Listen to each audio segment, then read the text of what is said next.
Halo Kak Lalmita, Namo Buddhaya. Kembali lagi di podcast Cita edisi yang ketiga. Bangun pagi langsung olahraga, lari-lari keliling kota.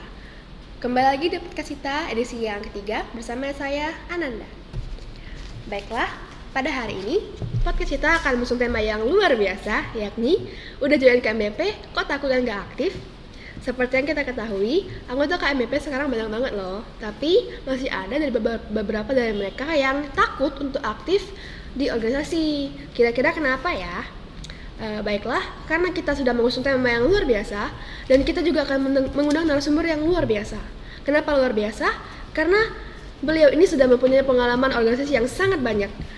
Di antaranya, pernah menjadi Dewan Pembina Generasi Muda Mudi Buddhis Vihara Sakya Kirti Jambi pada tahun 2019-2021, pernah menjadi Ketua GBSD 2017-2019, pernah menjadi Pemimpin Umum LPM Limas Visip Unsri tahun 2020 tahun 2021. Selanjutnya, pernah menjadi Pelaksana Divisi Penelitian dan Pengembangan Eksternal LPM Limas Visip Unsri 2020, menjadi Wakil Ketua Publikasi dan Dokumentasi Perhumas Muda Palembang tahun 2020. Pernah menjadi anggota Divisi Humas KMBP tahun 2020. Pernah menjadi anggota Divisi SDM KMBP tahun 2021 dan sekarang sedang menjabat sebagai Ketua Umum KMBP tahun 2022 tahun 2023. Siapa lagi kalau bukan Ceh Cynthia? Masuk saja kita langsung undang Ceh Cynthia untuk bergabung bersama kita. Halo Ceh. Gimana Ceh? Gimana apa nih? Mungkin Cece lagi sibuk magang nih ya, tapi udah sempet ngeluangin waktunya untuk jadi narasumber di podcast kita. Luar biasa loh Ceh. Thank you. Langsung aja ya Ceh ke pertanyaan pertama. Boleh. Menurut Ceh Cynthia nih, apa yang menjadi tantangan selama kepanitiaan proker KMBP ini berlangsung Ceh? Kalau misalkan ngomong terkait tantangan itu pasti banyak ya. Bukan di KMBP aja, bukan di proker KMBP aja, tapi di semua organisasi itu sama sebenarnya rata-rata tantangannya. Karena kan di organisasi ini isinya adalah manusia-manusia, apalagi kita udah mahasiswa nih, udah punya kesibukan lain. Yang pertama itu tantangan, apalagi tantangan buat aku pribadi, yaitu waktu sih, masalah waktu. Kita nggak bisa nyamain waktu dari seluruh SDM yang ada di KMBP. Jadi gimana kita bisa untuk menyatukan waktu nih, kumpul rapat lah atau kumpul kegiatan, kapan kita bisa cocokin waktu itu susah. Jadi soal waktu yang pertama ya teman-teman. Karena ini di KMBP kan juga merupakan wadah pemersatu di mana mahasiswa-mahasiswa di Palembang itu berkumpul. Ada yang dari MUSI, ada yang dari MDP, ada yang dari Unsri. Nah, di mana jadwalnya itu beda-beda. Ada yang malam juga kan jadwalnya, terus ada yang kerja. Nah, itu susah sih yang pertama terkait waktu. Nah, yang kedua itu ya masalah di SDM-nya sendiri sih. Tadi kan udah di-mention itu di awal bahwa memang ada beberapa yang takut untuk aktif di organisasi. Sebenarnya kalau masalah itu balik ke personalnya SDM masing-masing. Kita nggak bisa memaksakan karena aku yakin mereka juga punya kesibukan masing-masing, kesibukan kuliah yang harus diutamakan. Untuk itu selain mereka juga ada yang takut untuk aktif di organisasi, ada beberapa ya kayak ya masalah pada umumnya sih, masalah organisasi pada umumnya kayak miskomunikasi, kurang koordinasi. Tapi itu menurut aku wajar sih, itu masih hal kecil, itu bukan masalah besar kalau misalkan di KMBP. Terus juga ada yang kurang profesional, terus ada berselisih paham, entah. Terus yang paling ada juga yang kurang tolong, maaf dan terima kasih. Padahal itu butuh banget kan di sebuah organisasi ya. Itulah yang memancing mungkin adanya kayak tadi kurang koordinasi, kurang komunikasi. Terus juga ada yang masih ego tinggi, apalagi kita kan masih muda ya, masih egonya tinggi. Termasuk aku juga masih yang egonya tinggi. Jadi susah sebenarnya menyatukan berapa kepala kan di KMBP kan rame banget kan. Jadi gimana menyatukan persepsi dari rame-rame ini. Tapi sampai sejauh ini ya aku bangga sama teman-teman KMBP. Sampai sejauh ini tuh nggak ada masalah yang berarti yang gimana-gimana. Untuk masalah internal kayak itu belum ada. Kayak itu masalah-masalah kecil yang aku yakin teman-teman KMBP itu udah dewasa dalam menghadapi tantangan-tantangan kayak gitu. Udah biasalah mereka tatap tantangan kayak gitu. Kayak gitu sih. Jadi yang pertama waktu, terus dari personal SDM tersebut sama dalam 3 kata mereka, ajaib ya Cek. Iya, dalam diri mereka sih itu. Nggak bisa kita paksain gimana, tapi dari merekanya yang bisa berubah gimana. Oke, lanjut ke pertanyaan kedua nih Cek. Iya. Mungkin dari Cek nih, bagaimana cara mempersiapkan diri dan juga mengatur dari tantangan tersebut sih? Nah, kalau mempersiapkan diri dan gimana kita menghadapi tantangan itu sebenarnya banyakin pengalaman aja sih. Kayak di KMBP itu dalam setahun itu full nih proker. Kayak bulan 1 sampai bulan 2 prokernya apa, udah LPJ nih rapat kan, terus minggu depannya rapat pembentukan panitia lagi. Jadi penuh banget KMBP. Jadi kita bisa siap ketika kita udah terbiasa menghadapi tantangan. Misalnya kayak kemarin tantangannya di kurang koordinasi, kurang komunikasi. Nah, kalau misalkan memang di acara ini ya oke nih, kita di acara ini kita kurang koordinasi, terus kita kurang komunikasi, ada nih evaluasinya, oh kamu ternyata kurang komunikasi, kurang evaluasi, kurang apa, nah dievaluasi, dikasih tahu, dan untuk kedepannya bisa jauh lebih baik lagi. Dan kalau kurang secara teknis itu apalagi, misalkan sebagai operator, sebagai MC nih, ketika mereka ada kesalahan ketika di acara sebelumnya, mereka tuh bisa memperbaiki kesalahan itu di kedepannya. Semakin terbiasa semakin bisa, jadi kita bisa itu karena terbiasa. Jadi dengan tantangan itu sebenarnya bisa kita hadapi ketika kita mau mencoba untuk terus, karena aku yakin ya kayak tadi permasalahan itu sama aja. Jadi kedepannya kita udah terbiasa, kayak aku udah bertonton di organisasi, jadi udah sering menghadapi hal-hal yang kayak gini, hal-hal yang kayak permasalahan kecil. Aku udah tahu nih gimana cara menghadapi, termasuk gimana aku memanage waktu aku, gimana kan aku udah terbiasa nih misalnya masuk organisasi, sibuk ini sibuk itu, jadi udah terbiasa manage waktu, karena aku selalu ambil kesempatan untuk ya ngambil tantangan-tantangan itu. Sebenarnya tantangan itu bukan hal yang negatif, tapi itu hal yang positif. Semakin banyak tantangan itu semakin seru sih menurut aku, karena ketika semakin banyak tantangan kita semakin banyak belajar hal baru.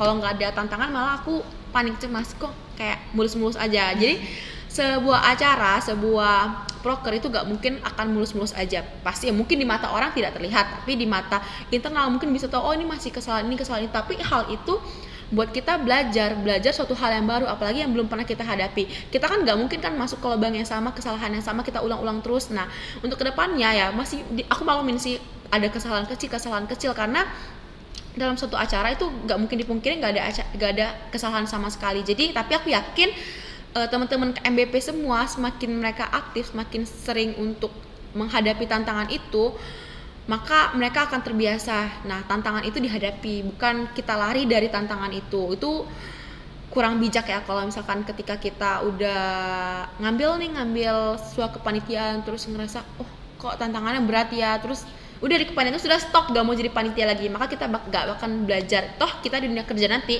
akan sama ketika di dunia organisasi. Kita ketemu teman yang berbeda persepsi, kita ketemu teman yang beda isi kepala, kita ketemu mungkin kita bisa memahami perasaan orang tuh ya melalui organisasi. Jadi gimana kita mempersiapkan diri dan tantangan tersebut, ya banyaklah ambil kesempatan, ketika dikasih kesempatan ambillah semua yang ada, belajar hal-hal baru. Jadi kalau menghadapi itu ya ambil kesempatannya gitu ya. Oke, mungkin untuk motivasinya Ceh, biar nggak takut ngambil tantangan itu Ceh. Kalau misalkan motivasi biar teman-teman tetap aktif dan bisa untuk hadapi tantangannya itu, ya jangan takut sih, belajarlah bekerja dengan cerdas, bukan bekerja keras ya, tapi kerjalah dengan cerdas. Karena di sini jujur pasti bukan kita masuk organisasi itu ada tujuannya. Masing-masing orang punya tujuan. Yang paling umum tuh pengen cari teman, bonusnya dapat pacar.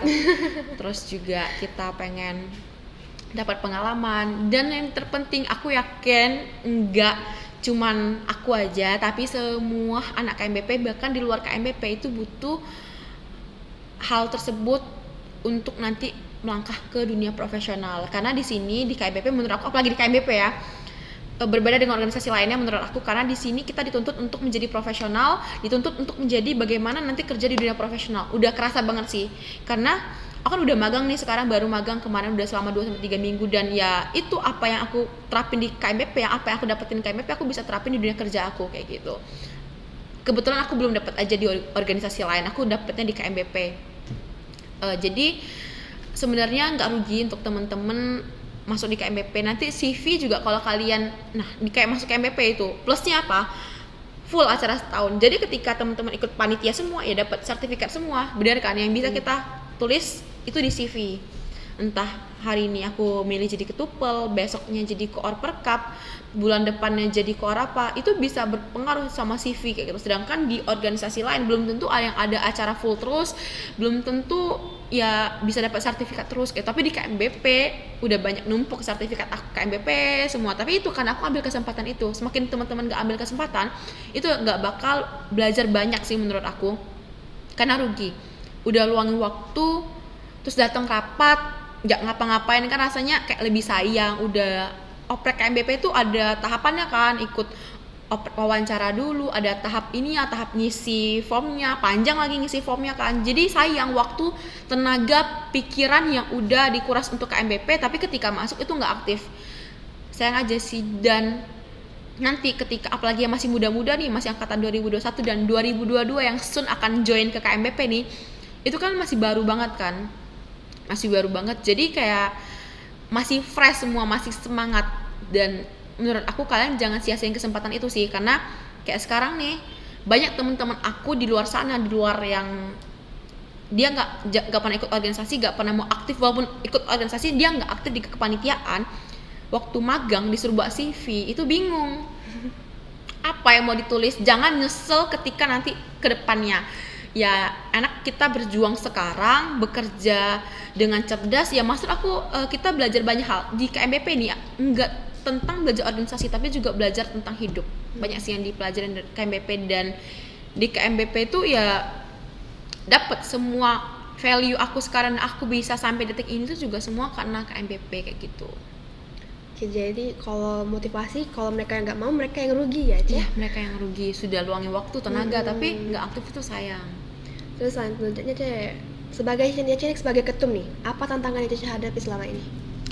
Kalau tantangan nih, tantangan aku dalam pribadi dulu ya. Kalau tantangan pribadi itu pertama waktu sih, kalau saat ini, karena aku juga magang kan, jadi aku nggak bisa terus-terusan untuk mungkin kan sekarang juga lagi ada proker yang keren ya kita ya, ada DTDV proker keren KMBP, dan itu aku nggak bisa selalu ngebales, tapi aku berusaha untuk terus bisa ada buat teman-teman panitia. Kenapa? Karena ketika aku udah mencalonkan diri nih jadi ketua umum, aku udah terpilih, artinya aku udah siap dengan segala resiko yang ada. Entah ya, walaupun kita mengutamakan kuliah, mengutamakan magang, tapi itu resiko yang aku udah berani ambil, berarti aku udah tahu ada resiko kedepannya apa. Dan ya udah, berarti aku harus tanggung jawab dengan kewajiban aku sebagai ketua umum, bagaimana layaknya aku sebagai ketua umum.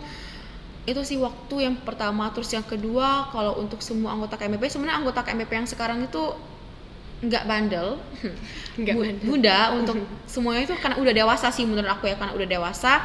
Paling gini aja sih, ya ngadepin masalah-masalah kecil lah dalam kepanitiaan, entah miskomunikasi, adanya berselisih paham, tapi itu wajar banget. Jadi apalagi kita adalah masa pertumbuhan ya, masa-masa yang egonya masih tinggi, yang udah masih ya pengennya dimengerti aja, ya itu aku wajarin sih, karena terkadang diri aku juga masih kayak gitu, aku juga masih belajar.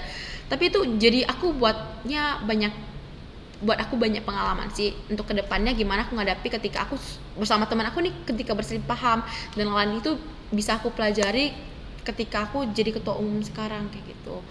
Terus juga apalagi ya, itu sih tadi paling. Terus ya sekarang itu lagi susah-susahnya karena nggak ada waktu kan, karena aku magang dari Senin sampai Sabtu, minggunya KMBP pasti. Jadi untuk undangan-undangan itu masih tidak bisa aku ikutin tantangannya sih. Tantangan aku kayak undangan-undangan masih yang banyak terawat, tapi tetap aja ada kan, ada namanya humas, itulah ada badan pengurus harian, aku juga ada wakil, ada humas, dan ada divisi-divisi lainnya yang bisa ngebantu aku selama aku magang ini. Itu sih kalau misalkan memang permasalahan yang besar, itu belum ada tantangan besar, karena menurut aku tuh menikmati ketika aku menjadi anggota dan ketua KMBP kayak gitu. Aku menikmati, jadi tantangan-tantangan aku hadapi itu selagi bersama semua rekan-rekan, aku nggak ngerasa itu tantangan yang berarti. Jadi tantangan-tantangan kecil kayak gitu. Pusing itu iya sih, pasti pusing, karena kayak sekarang proker KMBP ada 3 yang lagi berjalan secara bersamaan, jadi kan kebagi-bagi tuh, belum lagi sama magang, bentar lagi aku mau laporan. Nah itu di akunya sendiri sih sebenarnya. Kalau di teman-teman KMBP-nya udah keren banget, jadi jangan lupa masuk KMBP. Jadi soal atur waktu, kembali ke waktu ya Ce, sama kalau ini kalau tantangan ada malah makin seneng tantang gitu ya. Makin seneng sih, karena makin belajar. Nah terus Ce, menurut Ce nih, apa kriteria seseorang layak jadi pemimpin Ce? Kayak ketua koor atau ketua pelaksana gitu Ce? Kalau pemimpin itu nggak ada kriteria yang gimana-gimana, karena semua orang tuh cocok jadi pemimpin, semua orang tuh bisa jadi pemimpin. Kayak aku juga nggak nyangka maksudnya aku bisa jadi pemimpin kayak gitu. Semuanya bisa kok, termasuk Nanda juga bisa menjadi seorang pemimpin. Setidaknya ya, pemimpin bagi diri sendiri dulu. Itu sih, semua orang kan pemimpin bagi dirinya sendiri. Gimana kita memanage, masa kita memanage diri sendiri aja tuh nggak bisa kayak gitu kan. Jadi sebelum teman-teman mau untuk melangkah menjadi memimpin banyak orang, teman-teman harus belajar untuk memimpin diri sendiri dulu. Ketika udah oke nih, baru kita bisa mengatur semua orang. Karena tapi aku juga sebenarnya memimpin diri sendiri tuh ya masih belajar juga, sambil memimpin orang kita juga harus sambil belajar. Jangan kayak ngerasa udah bisa kita memimpin semua orang kita nggak belajar. Justru jadi pemimpin diri sendiri itu lebih berat sebenarnya daripada memimpin orang banyak kayak gitu kan. Dan kriterianya yang penting mau sih sebenarnya, mau untuk segala resiko yang ada, siap untuk segala resiko yang ada, terus juga siap untuk menghadapi apapun yang akan terjadi ke depannya. Intinya mau dulu. Kalau misalkan mau, untuk masalah persiapan itu pasti terlaksana. Udah mau, pastinya ya harus memiliki waktu tadi. Kayak kalau misalkan Senin sampai Minggu kerja ya gimana? Kan bingung kan kalau Senin sampai Minggu kerja, atau full nih non-stop nih, udah tahu nih non-stop.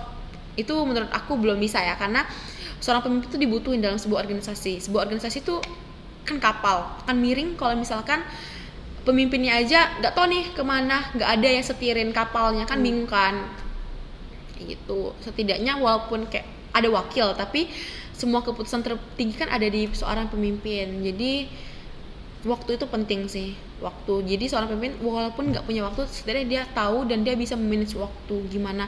Jangan kayak dia tahu nih dia udah nggak punya waktu, dia nggak mau sisin waktu kayak gitu, malah mungkin capek udah kerja, jadi kayak ngerasa capek, jadi kapan lagi ada waktu untuk organisasi itu. Terus yang ketiga sebenarnya kemampuan. Jadi waktu, kemauan dan kemampuan. Nah kalau misalkan masalah kemampuan ini bisa di skill, makanya sebelum menjadi seorang pemimpin harus banyak belajar, harus banyak berlatih, harus banyak ikut di kepanitiaan, harus banyak pengalaman lah.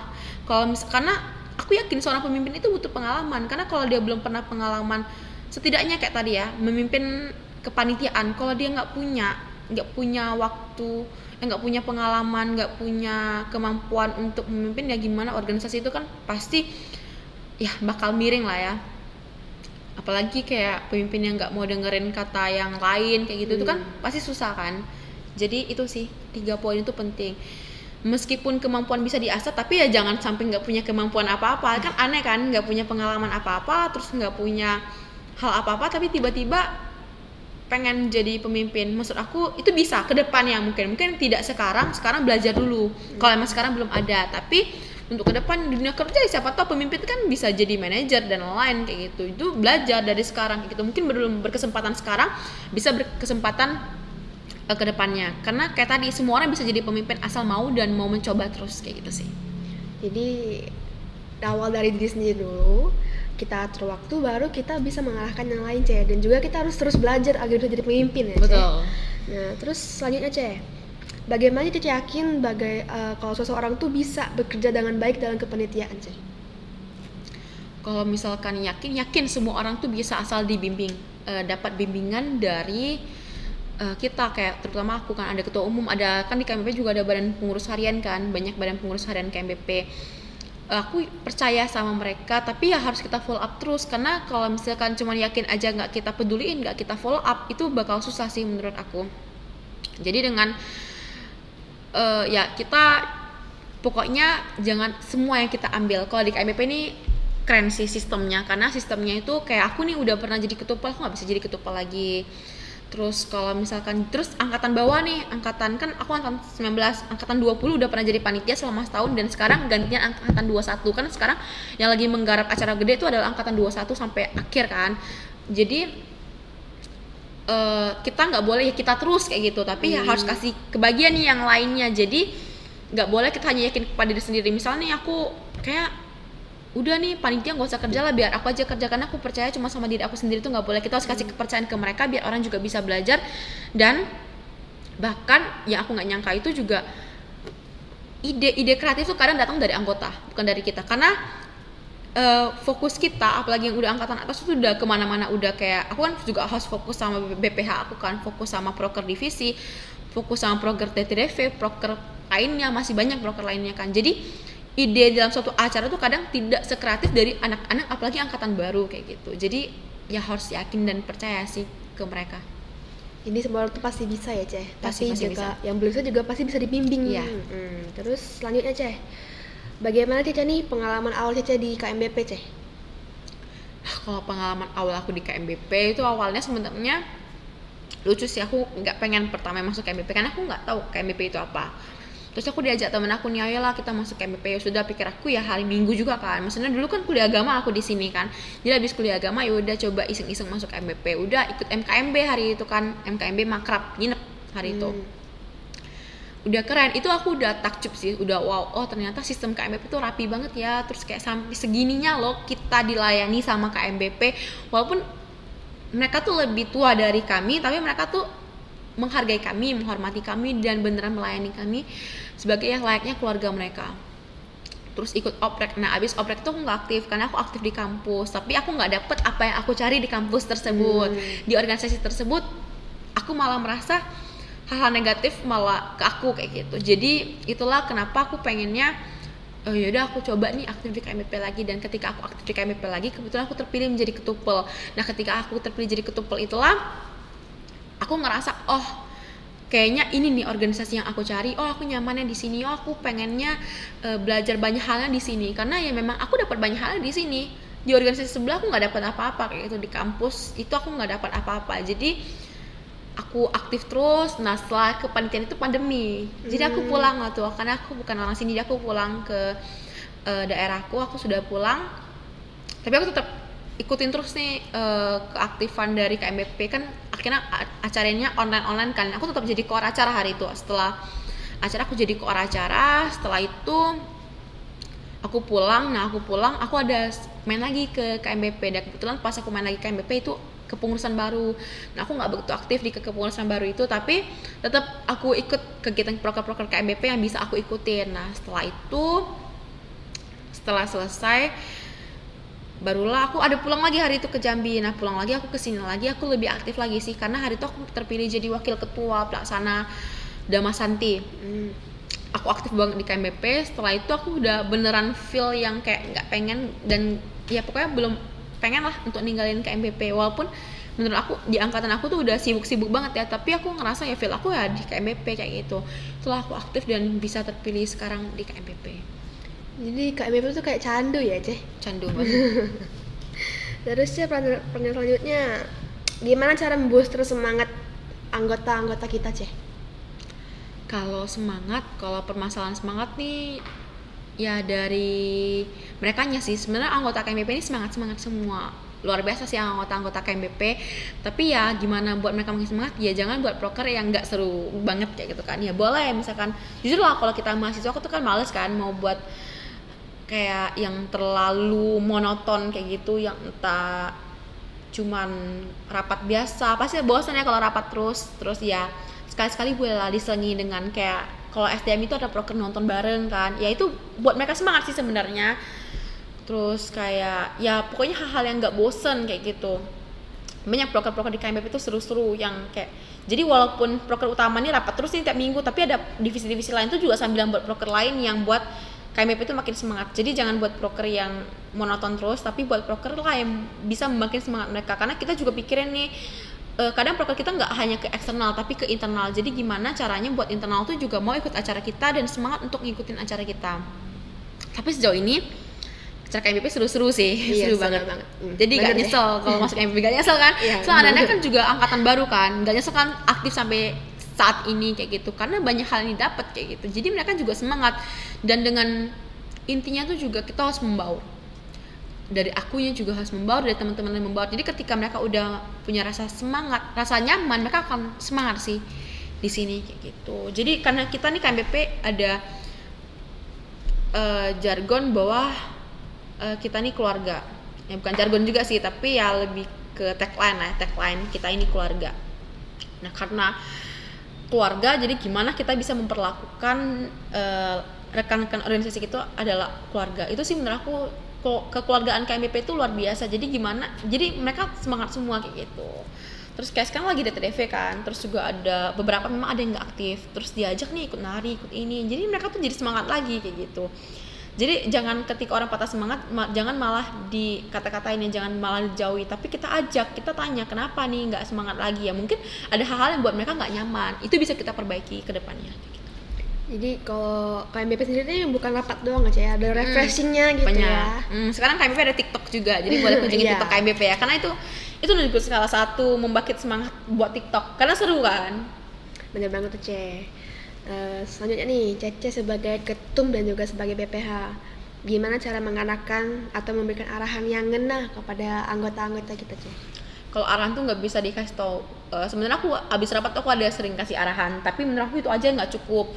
Jadi arahan tuh nggak harus dikasih tau secara langsung gitu. Ketika kita ngumpul sama anggota, ketika kita kayak ya abis rapat nih, biasa kita kan ada tradisi ya yang ngumpul di secret kan, ngobrol-ngobrol seru main game. Nah dari situlah kita ya pelan-pelan, gak usah ngomong secara langsung kalian gak boleh kayak gini ya, gini-gini ya, tapi ya secara enak aja, diajak enjoy aja, ya ceritalah pengalaman kita, aku dulu kena marah loh kalau misalkan kayak gini, kayak gitu ya. Secara pelan-pelan mereka akan sadar apa kesalahan mereka. Jadi kesalahan tuh nggak bisa langsung yang dijudge gimana, tapi pelan-pelan, dan arahan itu arahan apapun itu pelan-pelan dikasih taunya. Jangan secara langsung itu boleh ya, tapi itu kayak lebih ke, aku yakin masuk ke telinga kanan keluar lagi ke telinga kiri arahannya kayak gitu. Yang kayak setengah jam aku sering abis rapat aku kasih arahan ke mereka kan, arahan yang gimana harusnya gimana mereka harus semangat, tapi itu aja nggak cukup. Kita juga harus menjadi contoh yang baik untuk mereka. Kita udah ngomong jangan kita melanggar A tersebut kayak gitu ya, kasih mereka semangat, kita juga ikut terjun kayak gitu. Bener banget nih. Terus mungkin ada tips dari Cece sebagai ketua umum nih agar anggota-anggota kita nih percaya diri Kayak tadi, semakin kita menghadapi tantangan, semakin kita menyelesaikan tantangan, maka kita bisa membangun kepercayaan diri kita. Kayak aku bisa ngomong sekarang di sini, kayak kan dikit kan nya kayak pertama tuh harus percaya diri. Kenapa? Karena aku sering ikut kelas-kelas di KMBP. KMBP tuh sering loh ada kelas public speaking, kelas ini yang secara tidak langsung minta kita maju ke depan, praktek langsung. KMBP tuh banyak banget praktek langsung. Dan itu lama-lama tuh buat percaya dirinya tuh meningkat. Kayak contohnya nih, rapat di KMBP. Ketika kita rapat, percaya diri tuh nggak harus ngomong di depan di podium itu enggak. Tapi ketika kita udah berani untuk mengajukan pendapat, untuk angkat tangan nih, ternyata aku sarannya gini-gini, nah itu udah percaya dirinya udah oke. Nah itu belajar dari KMBP. Terus KMBP itu juga ada proker-proker yang gimana membangun percaya diri. Salah satu adalah PIM, itu proker yang paling keren sih, gimana kita bisa membentuk anggota KMBP untuk jauh lebih percaya diri, lebih aktif dan lebih baik lagi ke depannya. Jadi kalau untuk PD tuh mulai dari diri sendiri dulu ya Ce. Terus banyak tantangan tuh harus dihadapin, jangan malah mundur gitu ya Ce. Terakhir nih Ce, pertanyaan terakhir, bagaimana cara mengatur mindset agar kalau nggak jadi ketum ya minimal jadi ketupel, kalau nggak ketua koor Ce? Yaitu ambillah semua kesempatan yang ada, karena kalau kesempatan nggak datang 2 kali, kalaupun 2 kali nggak akan sama. Jadi jangan nyesel sekarang kalau kalian dapat kesempatan sebagai ketua koor, bahkan kalian bisa menawarkan diri gitu jadi ketua koor, bahkan itu akan jauh lebih diapresiasi ketika kalian sudah berani menawarkan diri. Jadi ambillah semua kesempatan yang ada, jangan nyesel nanti ketika sudah lulus kuliah bingung mau nulis di CV apa. Jadi mentok-mentok kalau misalkan memang kalian belum berani ambil jadi ketua umum, ya setidaknya kalian berani untuk ngambil jadi koor, karena itu perlahan sih. Dulu aku juga nggak expect bakal jadi ketua umum, jadi berawal dari koor, berawal dari ketupel, itu sih yang buat aku bisa jauh lebih baik sekarang gitu. Jadi jangan takut sih untuk teman-teman untuk ngambil, kayaknya menurut aku mereka ini masih takut gitu, masih takut untuk mengambil tanggung jawab itu karena takut nggak terlaksana. Tapi kalau di KMP itu pasti dibimbing, karena kita kerjanya itu juga bareng-bareng kayak gitu. Oke, jadi KMBP ini ambillah manfaat sebanyak-banyaknya Cek dari KMBP ya Cek. Rugi banget kalau nggak join apa-apa ya Cek. Karena di KMBP itu cuma 4 tahun, mentok-mentok kan kita kuliah cuma 4 tahun kan, jadi cuma 4 tahun, jadi sayang banget kayak gitu, 4 tahun kita sia-siain. Aku aja nggak kerasa udah tahun keempat, udah mau tahun keempat, tahun ketiga lah, udah jalan tahun depan, udah tahun keempat, udah jadi alumni kayak gitu. Iya. Oke, sudah pelatihan terakhir sudah selesai. Aku mau ngucapin terima kasih untuk Cynthia yang udah meluangkan waktunya nih, lagi magang, lagi sibuk-sibuknya, tapi udah sempet-sempetin datang ke sini sebagai narasumber. Dan juga dari kita juga mengharapkan semoga JC magangnya lancar, laporannya, skripsiannya lancar sampai ke depannya sampai selesai lancar. Dan juga dari Cita ada yang mau ngasih sertifikat nih untuk Cynthia sebagai narasumber pada hari ini nih Ci. Boleh. Ini dengan ketua BSO Cita ya. Oke. Makasih, Cik. Iya, thank you ya. Thank you. Oh ya, ada juga untuk podcaster kita pada hari ini. Bentar ya Nanda. Oke, Ini terima Nanda, kasih Cek. makasih. Oke, thank you Prilly. Ya, thank you Cek. Semoga podcast kedepannya sukses ya teman-teman. Oke.